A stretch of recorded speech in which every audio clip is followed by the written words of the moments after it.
La Terre, une planète unique, vivante, constamment en mouvement. Des continents qui dérivent et se déforment, des volcans qui entrent en éruption, des glaciers qui s'étendent et disparaissent. La Terre est depuis toujours un champ de bataille où s'affrontent des forces titanesques qui laissent derrière elles de mystérieuses traces géologiques. Cet épisode part à la découverte de l'Everest, le point culminant de notre planète.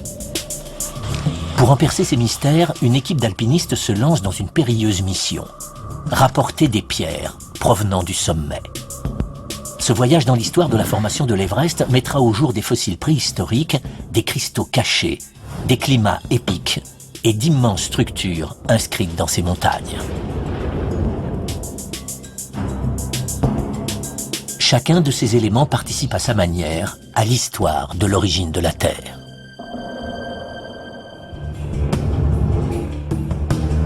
La chaîne de l'Himalaya s'étend sur près de 2500 km en Asie. Elle abrite 14 des plus hautes montagnes du monde.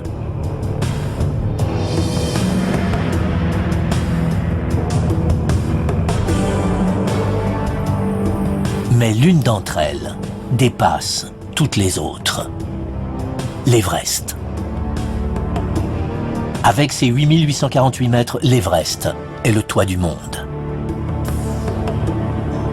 Pour tenter de comprendre la formation de cette immense montagne, les géologues ont besoin de preuves, d'échantillons de roches de l'Everest.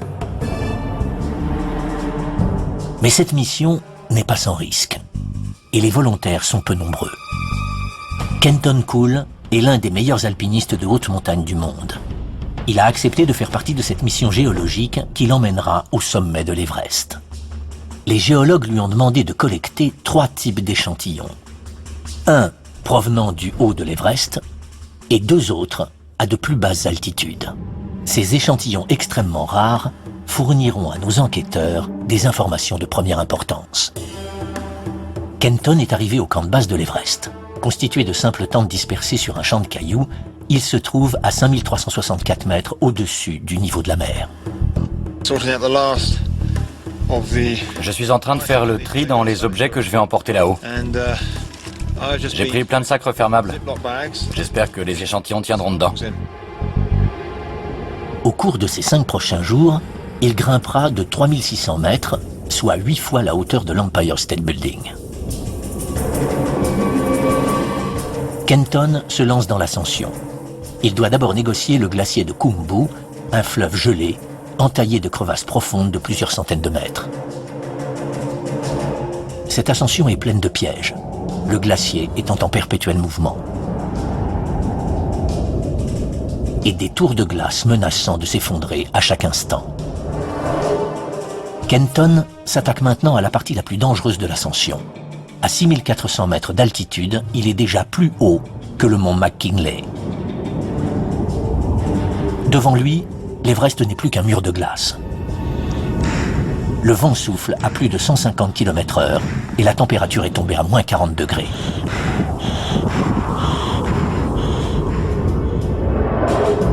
Voilà 4 jours que Kenton a quitté le camp de base. Arrivé à 7900 mètres, il atteint le point où l'Everest se détache du Lhotse, un sommet voisin. Nous sommes au col sud, le camp le plus élevé du monde. 7950 mètres. On est si haut qu'il n'y a aucune vie ici.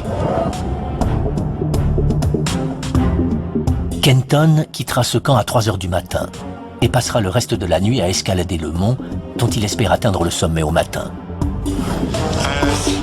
Il fait nuit noire. Il est 3 heures du matin. Le timing est crucial et les conditions climatiques doivent être optimales. Le sommet n'est accessible que 12 jours par an. Hors de question pour nos alpinistes de laisser passer cette occasion. Kenton met toutes les chances de son côté. Il s'aventure à présent dans ce qu'on appelle la zone de mort. Les alpinistes doivent s'équiper de bouteilles d'oxygène, l'air y étant 3 fois plus rare qu'au niveau de la mer.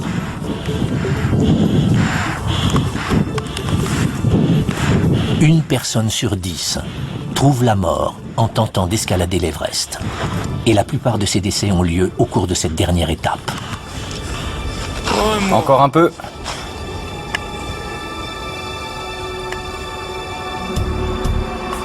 Kenton arrive enfin au sommet de l'Everest. 8850 mètres. Nous sommes les plus hauts du monde. Et voici le panorama qu'offre le toit du monde.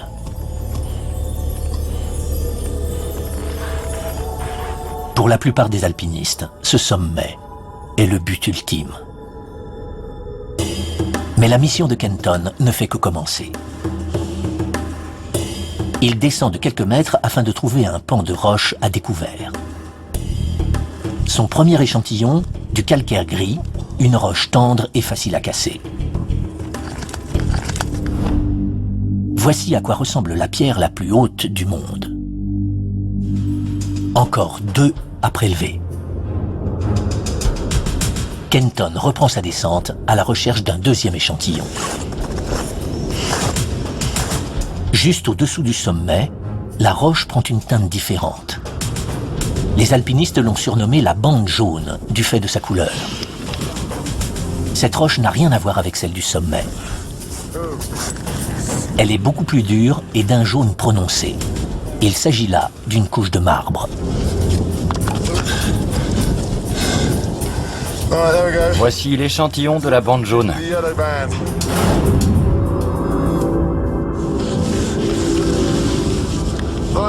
Nous sommes sur la bande jaune. On en a quelques morceaux. Ça n'a pas été facile. Et on va pas traîner ici. Il commence à neiger. Plus qu'un seul échantillon à prélever. Kenton continue sa longue descente, au bout de laquelle il récoltera un nouvel indice. Il pénètre dans la vallée du silence, taillée en forme de U par le glacier de Khumbu. Depuis des millions d'années s'avance irrémédiablement ce fleuve de glace. Au fur et à mesure, des pierres et des débris emprisonnés dans le glacier ont érodé la roche sous-jacente, révélant ainsi la base de l'Everest. Le dernier échantillon que Kenton rapportera doit provenir de ce lieu précis, composé de roches blanches, du granit. Nous sommes sur la combe ouest de l'Everest, à 7950 mètres. Je suis juste en dessous d'une des étendues de roches les plus accessibles. J'ai une falaise de granit au-dessus de moi. Cette roche blanche contient une multitude de cristaux. Elle est très dure et ne ressemble ni au calcaire du sommet, ni au marbre jaune.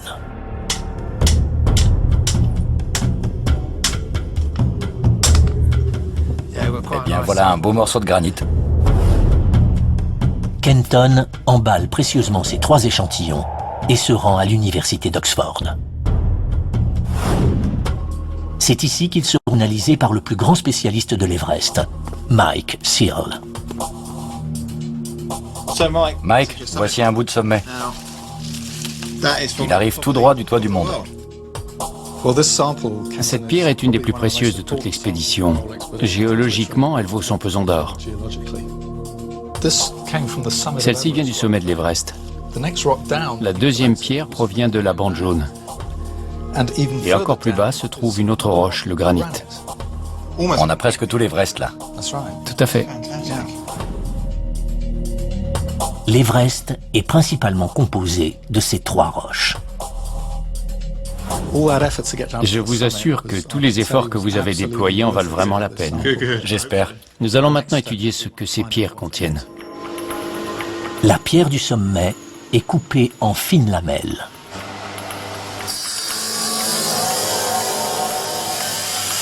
Si fines qu'elles laissent passer la lumière. Alors observons cette lamelle de calcaire du sommet de l'Everest. La plus haute pierre du monde dévoile son secret.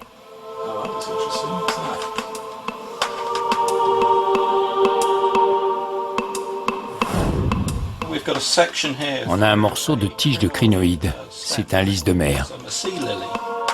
Grâce au registre fossile, il est possible de dater cette tige. Elle remonte à plus de 400 millions d'années. Ce lisse de mer prouve que la roche du sommet de l'Everest s'est formée dans un environnement aquatique.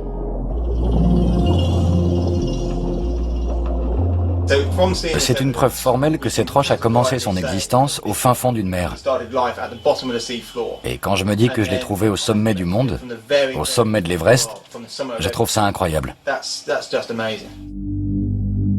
Mais le mystère reste entier. Comment une roche contenant des fossiles marins s'est-elle retrouvée au sommet de l'Everest ? Cette mission a permis de mettre au jour 2 indices sur la formation de l'Everest. Les échantillons révèlent que cette montagne est faite de 3 roches différentes. Et la roche du sommet de l'Everest contient des fossiles marins qui attestent que cette roche a commencé sa vie au fond de la mer. Pour comprendre le mécanisme qui a fait d'un fond marin le sommet de la plus haute montagne du monde, les géologues ont besoin de preuves vieilles de plusieurs millions d'années, de matériaux venant du fond des âges, avant même la naissance de la chaîne de l'Himalaya.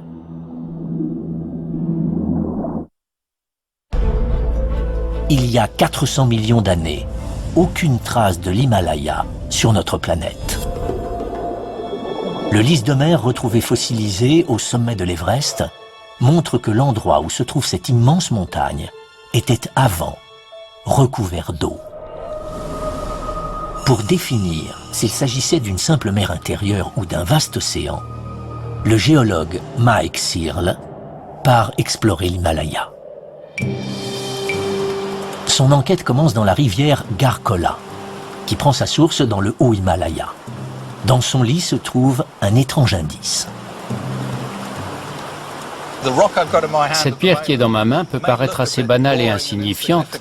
Ce n'est qu'un des nombreux galets de cette rivière, mais elle contient un indice déterminant sur la formation de l'Himalaya et l'évolution de ces roches. On dirait presque un tour de magie, mais quand on brise cette pierre en deux, ce qu'on trouve à l'intérieur est un fossile absolument magnifique, plus précisément une ammonite. Cette créature préhistorique fait partie de la famille des calmars. Elle est la preuve de l'existence d'un complexe écosystème présent dans les profonds océans. Ce calmar géant naviguait dans les mers qui se trouvaient autrefois entre l'Inde et l'Asie. Et c'est le genre d'indice qui nous fait dire qu'il y avait bien un océan entre ces continents. Mais pour que ces fossiles marins aient atterri tout en haut de l'Himalaya, au sommet de l'Everest, d'immenses forces géologiques ont dû pousser ces fonds marins et les soulever hors de l'eau. Des géologues se sont penchés sur cette question pendant plus d'1 siècle. Et c'est dans un endroit surprenant qu'ils trouvèrent un début de réponse. En Antarctique. En 1910, Robert Scott, le célèbre explorateur de l'Antarctique, entreprend une malheureuse expédition vers le pôle Sud. Mais en arrivant au pôle, Scott et 5 de ses compagnons trouvent la mort. Quand leurs corps furent retrouvés, on découvrit dans leurs affaires, étiquetés et soigneusement emballés, des fossiles.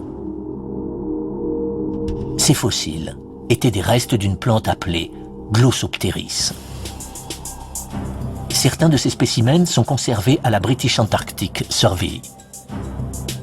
Le Glossopteris est une sorte de plante de la famille des fougères. Et vu les fossiles que nous en avons, des racines, des feuilles, des troncs, les paléontologues pensent que ce Glossopteris était une sorte d'arbre. Les géologues s'aperçurent rapidement que ce fossile était présent un peu partout. En Inde, en Amérique du Sud, en Afrique, à Madagascar et en Australie. Les géologues se retrouvaient maintenant face à un mystère. Comment cette espèce de plante avait-elle pu être disséminée sur des continents séparés les uns des autres par des milliers de kilomètres d'océan?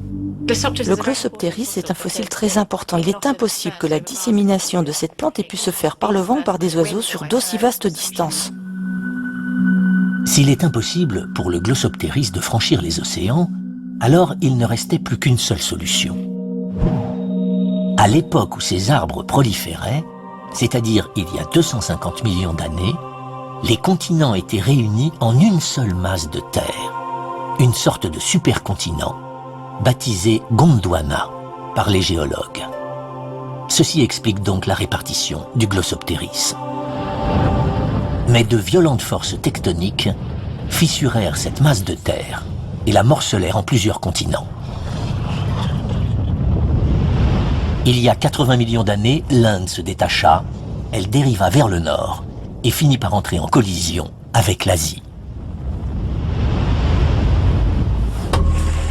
Les géologues partirent donc à la recherche de la date exacte de cette collision. Une fois de plus, ils se tournèrent vers les fossiles marins.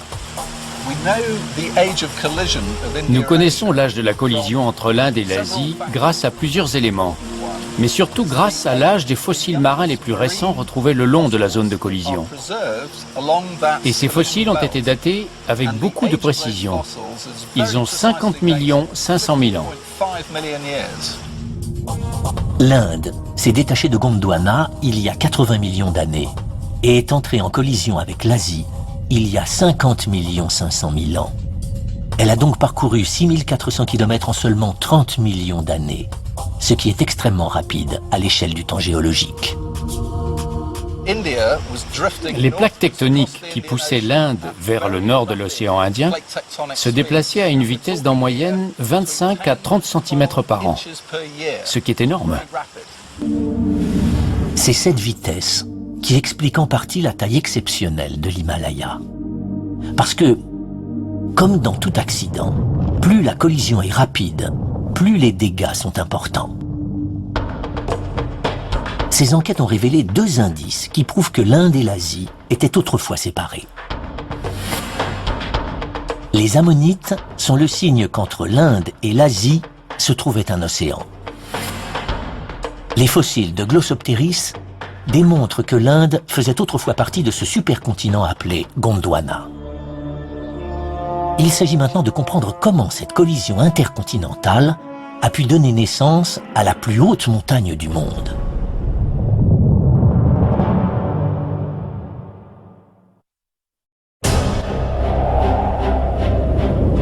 La géologie tente de percer le mystère de la formation de l'Everest. Des géologues ont découvert qu'il y a 400 millions d'années s'étendait un vaste océan à l'endroit où s'élève aujourd'hui l'Himalaya. L'Inde faisait partie du Gondwana jusqu'à ce qu'il y a 80 millions d'années, de violentes forces tectoniques agitent la planète et fissurent ce supercontinent. L'Inde se mit à dériver vers le nord. Il y a 50 millions d'années, l'Inde entrait en collision avec l'Asie. Au cours des 30 millions d'années suivantes, ce carambolage intercontinental commença à dessiner la chaîne de montagnes la plus haute du monde. L'Himalaya porte encore aujourd'hui des traces de la première étape de ce processus. Et c'est du ciel qu'elles sont les plus visibles. Le haut Himalaya est quasiment inaccessible. Il suffit de regarder pour s'en rendre compte. C'est une mer de montagnes. Elles font toutes plus de 3600 mètres. Il y en a des centaines. Et aucun être humain ne réussira jamais à escalader la plupart d'entre elles. Un paradis pour les géologues. Les différentes formations se détachent les unes des autres. De grandes strates de roches apparaissent distinctement sur les flancs des montagnes. Tous ces plis que l'on voit ici sur le Dhaulagiri et le Tukuche datent du début de la formation de l'Himalaya. Quand l'Inde est entrée en collision avec l'Asie, la première chose qui s'est passée, c'est que la marge nord de l'Inde a commencé à se tordre et à se plier. Et c'est ce qui a donné ces énormes plis qui ornent les montagnes et qui sont véritablement impressionnants à voir.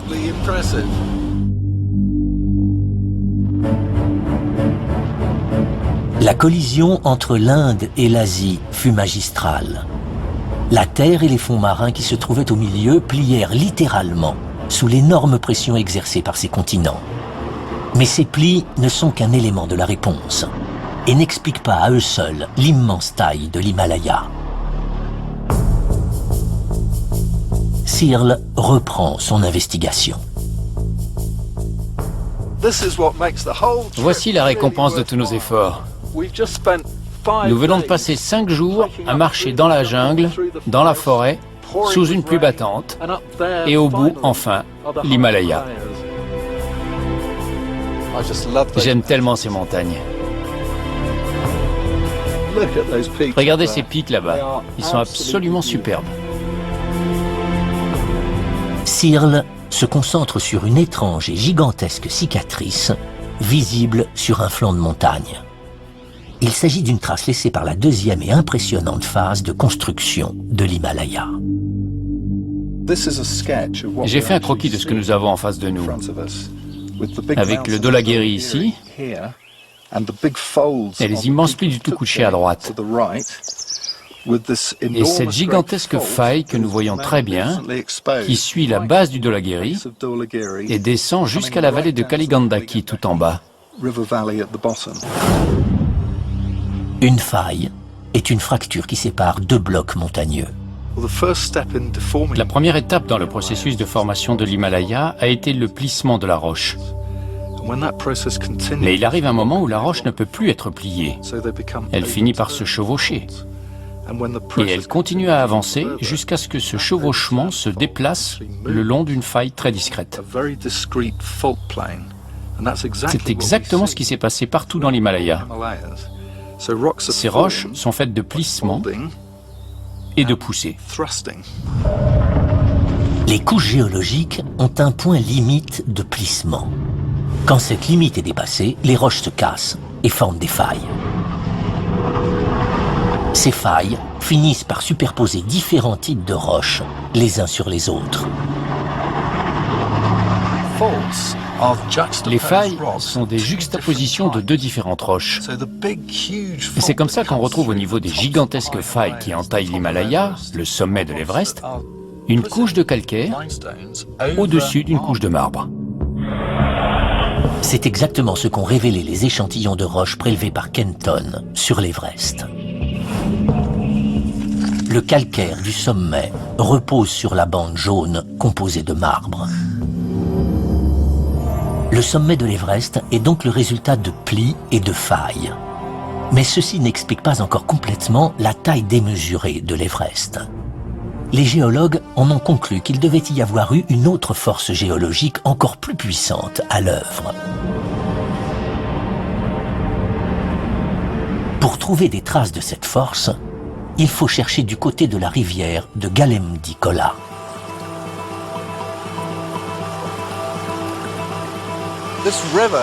Cette rivière est une sorte de décharge toboggan, puisque toutes les pierres qui se détachent du haut Himalaya au nord arrivent ici et finissent leur course au sud, dans les grandes plaines indiennes. C'est l'endroit idéal pour trouver tous les types de roches qui composent les hautes montagnes du nord. Tout détective sait que pour trouver les indices les plus intéressants, il faut faire les poubelles. Dans ce cas, il s'agit des poubelles des pics himalayens. Voilà exactement ce que je cherchais. C'est un superbe exemple de gneiss, qui contient de magnifiques cristaux de distène allongés et bleus. Le distène est un minéral précieux pour comprendre la formation de ces roches. Ce minéral parle beaucoup aux géologues. Il nous dit que cette roche a été enfouie très profondément, peut-être à 50 km sous terre, et qu'elle a subi une très forte température et une très haute pression. Suite à la collision, les couches rocheuses se sont élevées, mais certaines ont aussi plongé vers le cœur en fusion de la Terre. La chaleur et la pression ont changé la roche et formé des cristaux de distène. Une autre pierre de cette rivière donne un nouvel indice quant à ce qui s'est passé dans ces grandes profondeurs. Cette couche blanche est un granit himalayen. Presque tous les hauts sommets de l'Himalaya sont faits de cette roche. Et bien sûr, on retrouve exactement la même à la base de l'Everest. La présence de ces stries blanches nous indique que cette roche a partiellement fondu quand elle s'est retrouvée au contact des fortes températures qui ont accompagné la création de ces montagnes. La masse rocheuse a plongé si profondément sous la surface de la Terre qu'elle a atteint l'incroyable température de 2200 degrés et s'est mise à fondre. Une fois fondu, il lui devenait possible de bouger et de couler. L'Himalaya pourrait être comparé à un tapis roulant qui prendrait les roches de la plaque indienne, les enfoncerait dans l'écorce terrestre, où la chaleur et la pression les modifieraient et en ferait du granit. Et ce système finirait par les faire remonter à la surface de la Terre, le long des pans de la faille. Il y a 20 millions d'années, cet étrange tapis roulant, ce magmatisme, marchait à plein régime. L'Inde continuant sa poussée vers le nord, une bande liquide de roches en fusion remontait vers la surface et formait, en refroidissant, une couche de granit. C'est ce qu'on appelle l'effet fer à repasser. Le granit est une roche magmatique. Elle se forme en faisant fondre une partie de la croûte terrestre. En général, elle soulève ensuite la croûte terrestre et forme des chaînes de montagnes, comme la Sierra Nevada ou le parc Yosemite par exemple. Mais ce n'est pas le cas pour l'Himalaya. Le granit coule presque à l'horizontale de là où il s'est formé, la partie sud du plateau tibétain. Et il vient former les hauts sommets de l'Himalaya. Et c'est ce système de tapis roulant qui fait qu'aujourd'hui encore, l'Himalaya continue à grandir. Ces montagnes n'ont cessé d'être hissées à des proportions phénoménales. C'est ce processus unique qui est à l'origine de la taille impressionnante de l'Himalaya. La mission de Kenton Kool sur l'Everest a mis au jour une bande de granit étonnamment épaisse. C'est maintenant une certitude. La taille de l'Everest est bien due à l'effet fer à repasser. Les géologues qui s'intéressent à la formation de l'Everest ont découvert des plis et des failles, preuve d'un début de formation de relief classique, des stries blanches de granit qui indiquent que cette roche a fondu à plus de 2200 degrés et qu'un immense système de tapis roulant de magma a pris le relais. Mais l'Himalaya allait devenir un vrai champ de bataille géologique sur lequel forces destructrices et puissances climatiques s'affronteraient pour mettre en péril la hauteur de l'Everest.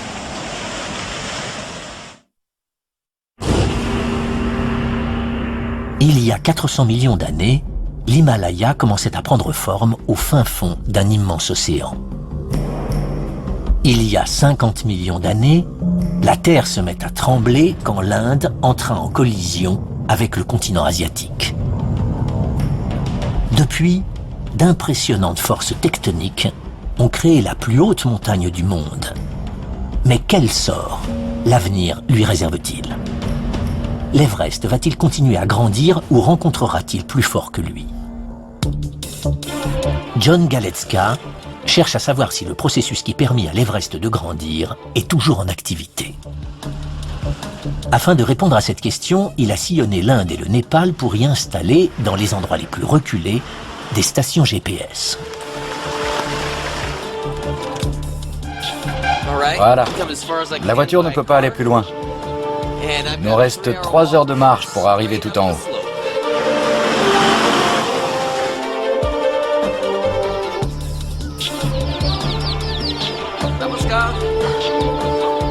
Les stations GPS fonctionnent comme n'importe quel GPS de voiture. Elles captent des signaux émis par des satellites et enregistrent le moindre déplacement de terrain. Cette station GPS fonctionne en continu depuis qu'elle a été installée il y a 5 ans. Et depuis, chaque seconde, mois après mois, année après année, elle enregistre sa position.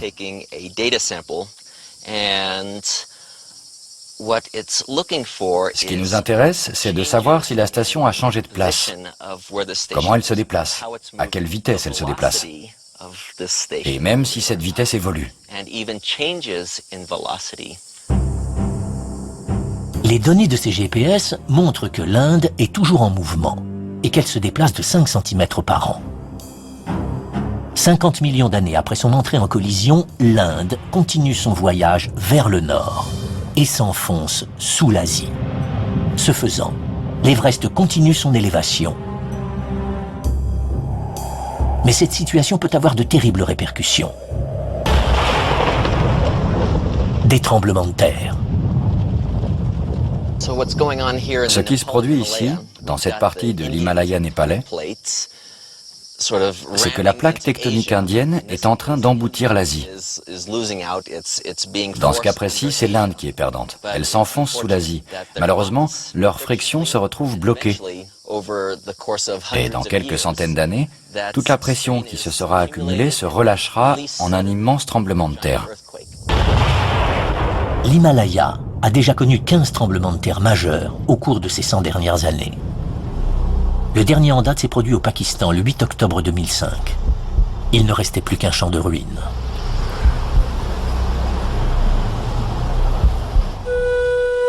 Les études de Galetska montrent qu'un autre tremblement de terre se prépare. Katmandou, la capitale du Népal, est au beau milieu de la zone de danger. Quand ce tremblement de terre aura lieu, et non s'il a lieu, parce qu'il aura lieu, c'est sûr, les gens vivront plusieurs minutes de terreur. Katmandou sera très fortement secoué. Les immeubles s'effondreront. Il y aura des affaissements de terrain sur les montagnes. La dévastation sera complète.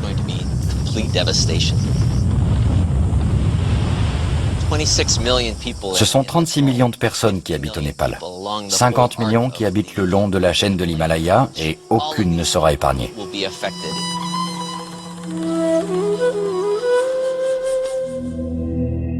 Ces terribles tremblements de terre sont les conséquences d'une zone montagneuse encore très active. D'autres preuves attestent que l'Everest continue à être soulevé. Mais ces montagnes doivent faire face à une seconde force, l'érosion. La nature est constamment en lutte ici, entre l'Himalaya qui continue à grandir et l'érosion. L'érosion est féroce dans l'Himalaya. Elle s'explique notamment par un phénomène bien visible dans un petit village à 500 km à l'est de l'Everest, Cherrapunji.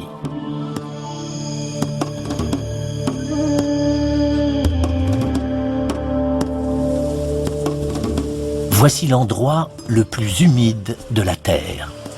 Il tombe ici plus de 12 mètres de précipitations par an. L'humidité y est 12 fois plus importante qu'à Seattle. Ce phénomène porte un nom, la mousson.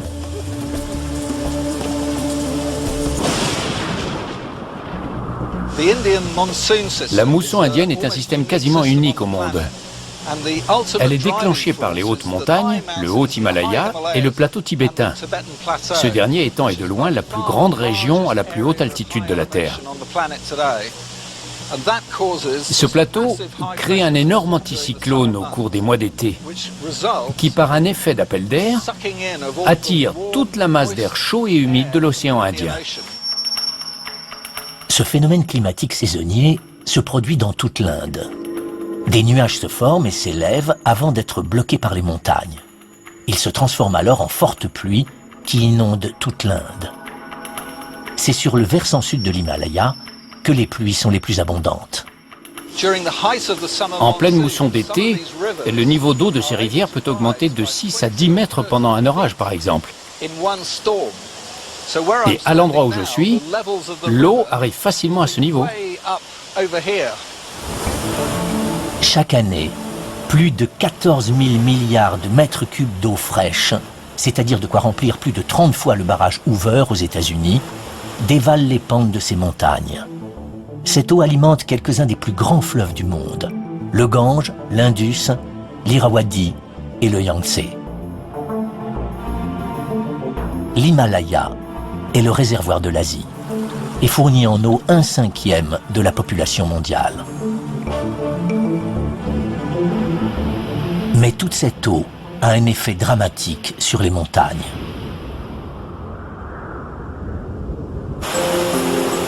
Les fleuves et les rivières creusent de profondes vallées. Au sommet des montagnes, la pluie se transforme en neige et va grossir les glaciers qui entaillent les flancs. Toutes ces forces en œuvre chaque jour érodent les sommets himalayens. La mousson est d'une telle intensité que les géologues pensent que l'Everest et l'Himalaya subissent une érosion beaucoup plus vite qu'aucune autre chaîne de montagnes au monde.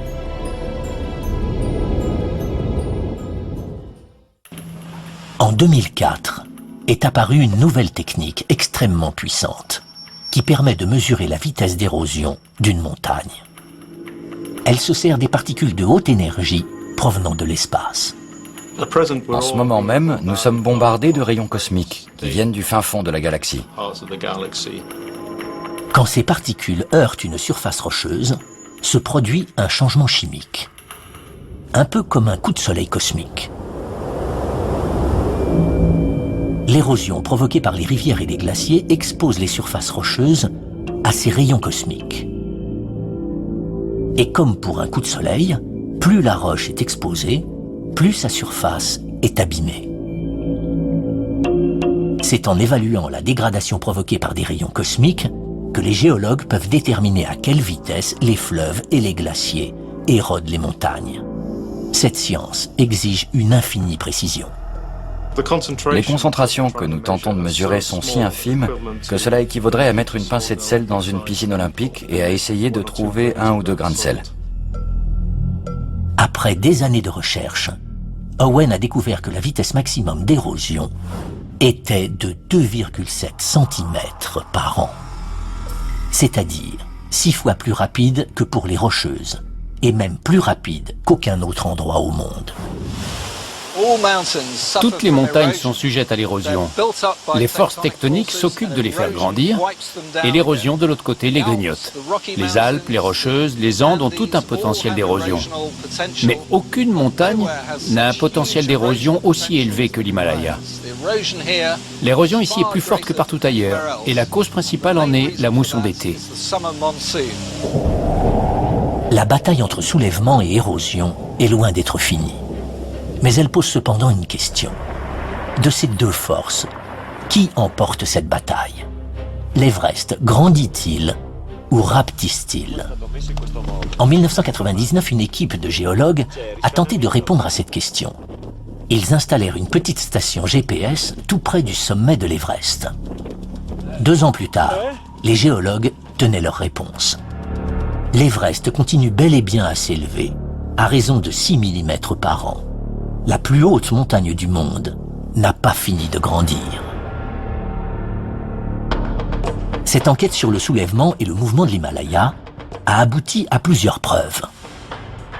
Les données des GPS montrent que cette chaîne de montagnes très active n'a pas fini de grandir. La datation des rayons cosmiques met au jour que l'érosion de l'Himalaya est beaucoup plus rapide que partout ailleurs dans le monde. Les géologues disposent à présent des outils qui les autorisent à faire des prédictions quant à l'avenir de l'Everest. Cette montagne, ainsi que le reste de l'Himalaya, continuera à s'élever. L'apparition de nouvelles technologies permet de faire de nouvelles découvertes sur l'Himalaya. Une des découvertes les plus récentes révèle que le soulèvement de ces montagnes a été si important qu'il aurait peut-être changé le cours de l'histoire et plongé la planète tout entière dans un froid glacial. L'Everest, une histoire de 50 millions d'années. L'Himalaya est aujourd'hui la chaîne de montagnes la plus grande, la plus haute et la plus active de toute la planète. Les superlatifs ne manquent pas. La plus profonde des vallées qui plonge à plus de 6000 mètres. Le plus haut plateau, le plus long flanc de roches pures.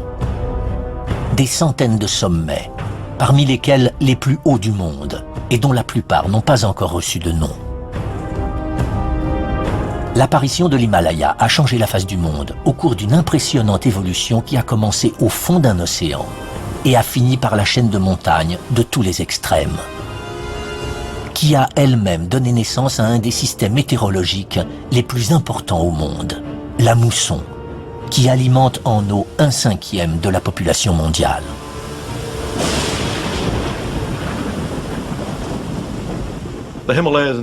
L'Himalaya et le Tibet sont des sujets d'études passionnants pour tout géologue, parce que ce sont des environnements extrêmement actifs et dynamiques, tant au niveau géologique qu'au niveau climatique. Les géologues qui scrutent l'Himalaya ont fait de surprenantes conclusions. Des découvertes qui suggèrent que le soulèvement de cette chaîne de montagnes aurait pu avoir des répercussions sur la planète tout entière. Cette découverte a été faite presque par hasard, alors que des scientifiques se penchaient sur un phénomène qui porte le nom d'altération chimique. Quand il pleut, le dioxyde de carbone présent dans l'atmosphère se dissout et acidifie la pluie. Cette pluie acide attaque les surfaces rocheuses. Cette altération chimique prélève le CO2 de l'atmosphère et l'emprisonne dans les roches. Les roches interagissent avec l'atmosphère. Elles retiennent le dioxyde de carbone, ce qui produit un effet de serre négatif, une sorte d'effet de glacière. Plus ce phénomène se produit, plus l'atmosphère se vide de son dioxyde de carbone, plus l'air se refroidit. Plus l'atmosphère contient de CO2, plus la température augmente. À l'inverse, moins il y a de CO2, plus la température baisse. Certains scientifiques ont fait une curieuse découverte. Les 20 derniers millions d'années qui virent l'impressionnant soulèvement de l'Himalaya coïncident avec une baisse graduelle de la température qui engendra la dernière ère glaciaire majeure. Toutes les pièces du puzzle se mettent en place. En grandissant, l'Himalaya a joué le rôle d'une éponge géante et a absorbé d'énormes quantités de CO2 qui se trouvaient dans l'atmosphère. Le soulèvement de l'Himalaya et du Tibet, et sa conséquence, la diminution de CO2 dans l'atmosphère due aux pluies acides, ont été des facteurs déterminants dans le refroidissement de la planète et dans l'apparition de l'ère glaciaire qui a débuté il y a 2,5 millions d'années. Ce refroidissement fut d'une telle intensité qu'il y a 2 500 000 ans, il contribua à créer une glaciation planétaire. Une période glaciaire qui toucha l'atmosphère de notre planète et modifia le cours de la vie sur toute la surface de la Terre. Tous les géologues s'accordent à dire que l'immense influence exercée par les montagnes de l'Himalaya n'est pas prête de s'arrêter, étant donné que ces dernières sont toujours en pleine croissance. L'Inde étant constamment en train de s'enfoncer sous l'Asie, le système de formation du relief est toujours en marche et de nouvelles montagnes vont s'élever. Dans 10 millions d'années, près de 500 km de terre auront disparu sous l'Asie et la chaîne de l'Himalaya aura encore grandi. Cette vaste étendue de sommets enneigés réserve encore quelques surprises aux géologues. Pour les géologues, c'est un vrai terrain de jeu, parce qu'il reste encore plein de régions vierges à explorer. L'Everest et l'Himalaya sont toujours l'objet de nombreuses recherches, et nul ne sait ce qu'elles nous réservent. Voilà ce que cet incroyable voyage géologique sur l'Everest a révélé. Des ammonites qui montrent que l'Inde et l'Asie étaient autrefois séparés par un vaste océan, et que ces continents sont entrés en collision il y a 50 500 000 ans. Des failles et des plis qui racontent le début de la formation de cette montagne. Du granit, qui explique que cette immense force qui a soulevé si haut l'Everest était une sorte de tapis roulant de magma en fusion. Des données GPS, qui révèlent que l'Himalaya est la chaîne de montagnes la plus active du monde et que l'Everest est encore en train de grandir. L'Everest domine de toute sa hauteur la Terre qui s'étale devant elle. Mais dans quelques millions d'années, se profilera peut-être une autre montagne géante qui pourrait bien l'éclipser. L'histoire de la Terre est loin d'être finie.